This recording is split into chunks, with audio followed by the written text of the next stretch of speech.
বাইরে চলছে ঝমঝমিয়ে বৃষ্টি আর গাড়ির মধ্যে চলছে আপনার পছন্দের গান। আর এমন সময় মন বলে উঠছে যদি কোথাও লং ড্রাইভে যাওয়া যেত তাহলে কিন্তু ব্যাপারটা মন্দ হতো না। তাই আর একটুও দেরি না করে বেরিয়ে পড়লাম লং ড্রাইভে এত সুন্দর একটা ওয়েদারে। আর কোথায় যাচ্ছি না সেটা আর এখন বলছি না, এটা একদম ওখানে গিয়েই দেখাবো। আপনাদের সঙ্গে গল্প করতে করতে আমরাও এসে পৌঁছে গেছি আমাদের গন্তব্যস্থলে। আমরা এখন চলে এসেছি সুইজারল্যান্ডে। কি বিশ্বাস হচ্ছে না? হ্যাঁ বন্ধুরা, আমরা এখন এসে পৌঁছে গেছি মিনি সুইজারল্যান্ড। আর মিনি সুইজারল্যান্ড বলতে কিন্তু আমরা কাশ্মীরের পহেলগামটাই জানি, কিন্তু বন্ধুরা হিমাচল প্রদেশেও কিন্তু একটা মিনি সুইজারল্যান্ড রয়েছে, এটা হচ্ছে খাজিয়ার। আর আজকে আমি হিমাচলের এই মিনি সুইজারল্যান্ডটা আপনাদেরকে ঘুরে দেখাবো। তাই এই ভিডিওটা একটু স্কিপ না করে পুরোটা দেখার অনুরোধ রইল। আশা করছি আপনাদের ভীষণ ভালো লাগবে। আর আমরা ঢুকেও গেছি মিনি সুইজারল্যান্ডের ভেতরে। এত সুন্দর একটা জায়গা, কিন্তু এই বৃষ্টিটার জন্য মনটা একটু খারাপ হয়ে গেল। বাইরে ঝমঝমিয়ে বৃষ্টি পড়ছে আর গাড়ির মধ্যে পছন্দের গান শুনতে শুনতে তো লং ড্রাইভ যেতে ভীষণ ভালো লাগে, কিন্তু আপনার পছন্দের জায়গায় এরকম যদি বৃষ্টি হয় তাহলে কি মন খুলে ঘুরতে পারা যায়? এত সুন্দর একটা জায়গায় ঘুরতে এসে শুধুমাত্র বৃষ্টির কারণে মন খারাপ করলে একদমই চলবে না। তাই আমরাও ভালো করে ঘুরবো, সঙ্গে আপনাদেরকেও ঘোরাবো। তো অনেক গল্প করব, তার আগে আমি আমার ইন্ট্রোডাকশনটা দিয়ে দিই। হ্যালো এভরিওয়ান, আমি মন্দিরা ফ্রম সিমলা। আমি আবারও নিয়ে চলে এসেছি নতুন একটা ভিডিও নিয়ে আপনাদের সামনে। কেমন আছেন সবাই? আশা করছি সকলে খুব ভালো আছেন, আর আমিও খুব ভালো আছি। সুইজারল্যান্ড আমাদের বাঙালির স্বপ্নের জায়গা, কিন্তু এই স্বপ্নের জায়গাটা আমাদের বাঙালিদের 95% মানুষের কাছে স্বপ্ন হয়েই রয়ে যায়। আমার স্বপ্নের জায়গাও হচ্ছে সুইজারল্যান্ড, কিন্তু আমাদের মতন মধ্যবিত্ত ঘরের মানুষের কাছে সুইজারল্যান্ডটা তো স্বপ্নের মতনই। আর এই স্বপ্নটা পূরণ করা বোধহয় আমাদের মতন মানুষের সামর্থ্য একদমই নেই। সুইজারল্যান্ড নাইবা যেতে পারলাম, কিন্তু সুইজারল্যান্ডের ছোঁয়া তো আমরা পেতেই পারি, আর এটা কিন্তু আমাদের সামর্থ্যের মধ্যেই। এই যে মিনি সুইজারল্যান্ড, ওয়েদারটা একটু খারাপ হয়ে গেছে, বৃষ্টি পড়ছে। ওয়েদারটা ভালো থাকলে আরও বেশি ভালো লাগতো। শুনলাম বরফের সময় এটা আরও বেশি সুন্দর লাগে। এই হচ্ছে হিমাচলের মিনি সুইজারল্যান্ড। এই যে পেছনের দিকে একটা তালাবও রয়েছে।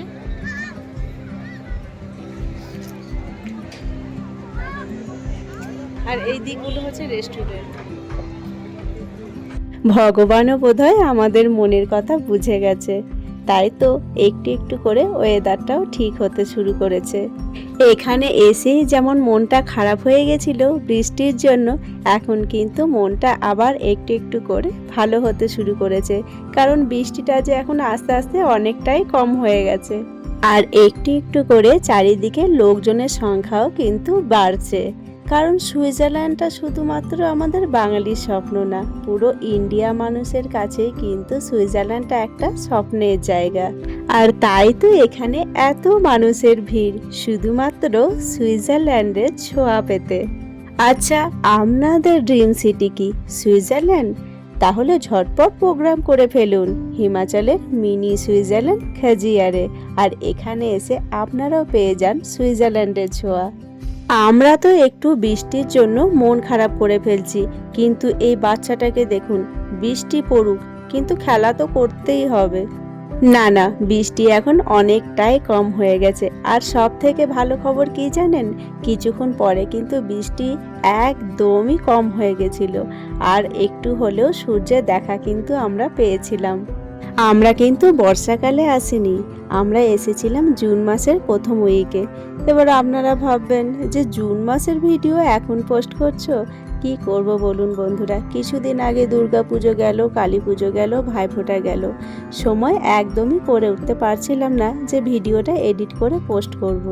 তো যেটা বলছিলাম বন্ধুরা, আপনারা চেষ্টা করবেন মে মাসে আসার। মে মাসে এলে কিন্তু আশা করছি এখানের ওয়েদারটা আপনারা ভালো পাবেন।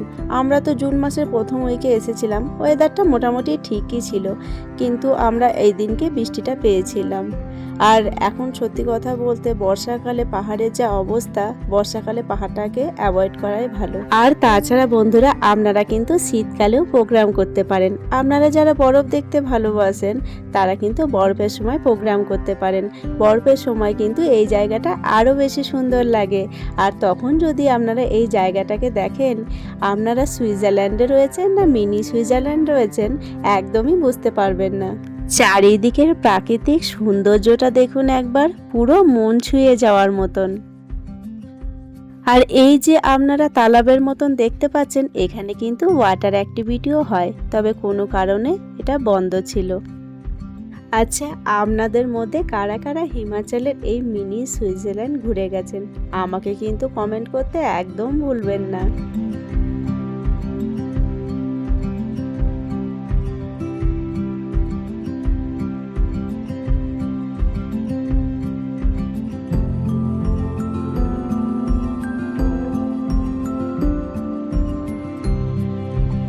এই দিকটাতে হচ্ছে প্যারাগ্লাইডিং। এখানে যদিও বা অনেকগুলো অ্যাক্টিভিটি ছিল, এক তো হচ্ছে এই প্যারাগ্লাইডিং, আর আরও একটা ছিল জবিং, যেটা আর কি বেলুনের মধ্যে ভরে আর কি ঘোরাতে ঘোরাতে নিয়ে যাবে। ওই দিকটাতেও আমি আপনাদেরকে নিয়ে যাব। এবং আরও যে দু একটা অ্যাক্টিভিটি ছিল, এক হচ্ছে র্যাবিটকে কোলে নিয়ে ফটো তোলা, আর ওই যে তালাবটা দেখলেন ওখানেও কিন্তু ওয়াটার অ্যাক্টিভিটি হয়ে থাকে, তবে কোনো কারণে তখন বন্ধ ছিল। আর ওই যে আমি আপনাদেরকে বললাম না, ভগবান কিন্তু আমাদেরকে নিরাশ করেনি, একটু হলেও কিন্তু আমরা রোদের দেখা পেয়েছি। আর এখানে বাবা আর মেয়ে মিলে খেলা করছে ফ্লাইং ডিশ নিয়ে।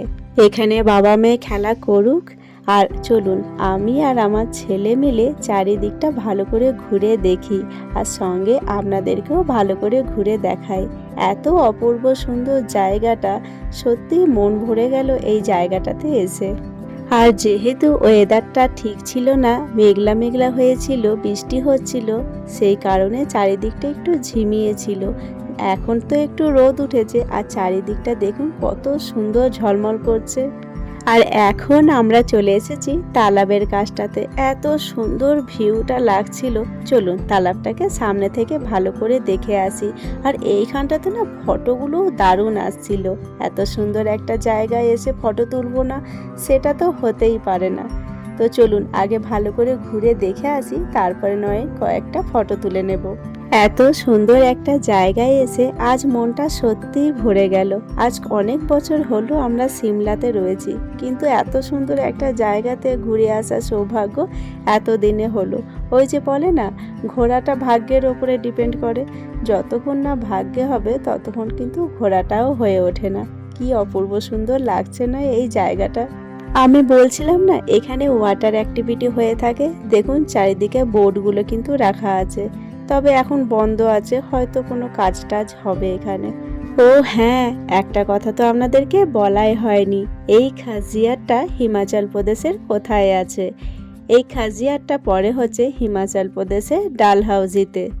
আর হ্যাঁ, হিমাচল প্রদেশে ডালহাউজিতে খাজিয়ার ছাড়াও কিন্তু আরও কয়েকটা ভিউ পয়েন্ট আছে। আমি যদিও বা সবগুলো কভার করে উঠতে পারিনি, তবে যেগুলো কভার করেছি অবশ্যই আপনাদের সঙ্গে শেয়ার করব। আসলে ছেলে মেয়েদের সামার ভ্যাকেশনে ছুটিতে গেছিলাম আমরা ঘুরতে, আর আমাদের হাতে সময় অনেকটাই কম ছিল, মাত্র এক সপ্তাহ ছুটি ছিল। সেই জন্য সবগুলো তো কভার করা সম্ভব না, তাই মেনগুলোই কভার করার চেষ্টা করেছি। আপনারা যদি সিমলা মানালির প্রোগ্রাম করে থাকেন আর আপনাদের হাতে যদি 1 বা 2 দিন এক্সট্রা সময় থাকে, তাহলে আপনারা কিন্তু ডালহাউজির প্রোগ্রাম করতেই পারেন। জায়গাটা ভীষণ সুন্দর, আর আপনাদেরও ভীষণ ভালো লাগবে। মানে আমার তো ব্যক্তিগতভাবে ভীষণ সুন্দর লেগেছে। কিছুক্ষণের জন্য তো আমার মনে হয়েছিল আমি যেন সত্যি সত্যি সুইজারল্যান্ডে এসে পৌঁছে গেছি। আর আমার এই মনের অনুভূতিগুলো আমি আপনাদের সঙ্গে শেয়ার করে নিলাম ভিডিওর মাধ্যমে। আর বন্ধুরা, আমি আরও একটা জিনিস বলতে ভুলে গেছি, এখানে কিন্তু হর্স রাইডিংয়েরও ব্যবস্থা আছে। আমার তো এই জায়গাটা ভীষণ সুন্দর লেগেছে। আচ্ছা বন্ধুরা, আপনাদের এই জায়গাটা কেমন লাগলো? আর এই জায়গাটা যদি আপনাদের একটুও ভালো লেগে থাকে তাহলে একটা লাইক আর সুন্দর করে একটা কমেন্ট করে যাবেন, কারণ আপনাদের এই সুন্দর সুন্দর কমেন্টগুলোই আমাদের আগামী দিনে আরও সুন্দর সুন্দর ভিডিও বানানোর অনুপ্রেরণা দেয়। এতক্ষণ তো মেয়ে আর তার বাবা মিলে খেলছিল ফ্লাইং ডিশ নিয়ে, আর এখন আমি চলে এসেছি আমার ছেলে মেয়ের সঙ্গে ফ্লাইং ডিশ নিয়ে খেলতে। আর এত সুন্দর একটা মুহূর্ত থাক না কিছুটা মেমোরেবল হয়ে আমার ফোনের ক্যামেরা বন্দি হয়ে। আর আমি যে বলছিলাম এখানে হর্স রাইডিংয়েরও ব্যবস্থা আছে, এই দেখুন বৃষ্টির জন্য হর্সগুলো এখানে বাঁধা রয়েছে। বেশ অনেকক্ষণ ধরেই খেলাধুলা হলো। চলুন এবার ওই দিকটাতে যাই। আর এখানে ডগি দুটোকে দেখুন, কি কিউট না? চারিদিকে এতটা বড় এরিয়া যে ঘুরতে ঘুরতে কখন যে সময়টা পেরিয়ে গেল বুঝতেই পারলাম না। এই দেখুন জবিং মানে যেটা বেলুনের অ্যাক্টিভিটি, ওই দিক থেকে যেটা আমি আপনাদেরকে দেখাচ্ছিলাম, দেখতে কিন্তু ভীষণ সুন্দর লাগছে, বেশ কালারফুল, কিন্তু আমরা অবশ্য কোনো অ্যাক্টিভিটি করিনি। আর এই দিকে আমাদেরকে দেখে বুঝতেই পেরে গেছেন যে ক্যামেরাম্যানটা কে।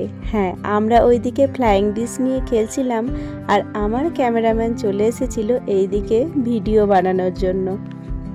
দেখতে কি সুন্দর লাগছে দেখুন, মনে হচ্ছে বেলুনগুলো ফুলিয়ে ফুলিয়ে সুন্দর করে সাজিয়ে রাখা আছে। এখন তো আমরা এই দিকটাতে এসে গেছি, আর কিছুক্ষণ আগে আমরা ছিলাম ওই দিকটাতে। কতটা বড় এরিয়া দেখছেন? আমরা যখন এই জায়গাটায় এসেছিলাম তখন প্রায় দুপুর মতন ছিল, আর এখন দুপুর পেরিয়ে বিকেল হতে চললো, কিন্তু এখনো যেন মন ভরছে না, মনে হচ্ছে আরও কিছুক্ষণ থেকে যায় এখানে, এতটাই সুন্দর জায়গা। অ্যাক্টিভিটি নাই বা করলাম, কিন্তু দাঁড়িয়ে দাঁড়িয়ে দেখতে ক্ষতি কি? সত্যি কথা বলতে দেখতেও ভীষণ সুন্দর লাগছিল, তাই কিছুক্ষণ দাঁড়িয়ে গেলাম আর অ্যাক্টিভিটিগুলো দেখছিলাম, সত্যিই ভীষণ ভালো লাগছিল। যেতে তো একদমই ইচ্ছে করছিল না এত সুন্দর একটা জায়গা ছেড়ে, কিন্তু অনেকটাই সন্ধে হয়ে গেছে, আর এখন যদি আমরা না বেরোই আমাদের হোটেল পৌঁছাতেও অনেকটা দেরি হয়ে যাবে। তবে এখনই বেরিয়ে যাব না, আর কিছুটা থাকবো এখানে। আর আমরা তো সেই দুপুরে লাঞ্চ করে এসেছিলাম, তারপরে সেরকম কিছু আর খাওয়া দাওয়া হয়নি। চলুন আগে টুকটাক কিছু খেয়ে নিই। এখানে বেশ অনেকগুলো দোকান রয়েছে, তো আমরাও এখানে নিয়ে নিয়েছিলাম ভেলপুরি। আমার তো ভেলপুরি বানানো দেখে জিভে জল এসে গেছিল, তবে শুধু বানানো নয়, খেতেও কিন্তু দারুণ টেস্টি হয়েছিল। চলুন এবার আস্তে আস্তে যাওয়া যাক। যেতে তো ইচ্ছে একদমই করছে না, কিন্তু কিছু করার নেই, যেতে তো হবে। সত্যি কথা, এত সুন্দর একটা জায়গায় মনে হচ্ছে আরও কিছুক্ষণ যেন থেকে যায়। তবে যদি কখনো সুযোগ হয় এই জায়গাটায় আবারও আসবো। আর এইদিকে ওয়েদারটা দেখেছেন, যখন এসেছিলাম তখন কেমন বৃষ্টি পড়ছিল, আর এখন ওয়েদারটা দেখুন কত সুন্দর। সত্যি ভগবান তোমাকে অনেক অনেক ধন্যবাদ, কারণ তুমি যদি ওয়েদারটা ঠিক না করে দিতে তাহলে হয়তো এত সুন্দর করে আমাদের ঘোরাই হতো না। এবার আমরা যাব ওই ব্রিজটার দিকে, ওখানে সবাই খুব সুন্দর সুন্দর ভিডিও বানাচ্ছে। চলুন আমরাও একটা ভিডিও বানিয়ে নিই, মেমোরি হিসেবে থেকে যাবে। জানি না আবার কবে আসা হবে এত সুন্দর একটা জায়গাতে। ভিডিওটাও তাহলে এখানেই শেষ করছি। আমার আজকের ভিডিও আপনাদের কেমন লাগলো অবশ্যই কমেন্ট করে জানাবেন। ভালো লাগলে লাইক, শেয়ার, সাবস্ক্রাইব করে দেবেন। দেখা হচ্ছে পরের একটা ভিডিওতে, ততক্ষণের জন্য সবাই ভালো থাকবেন।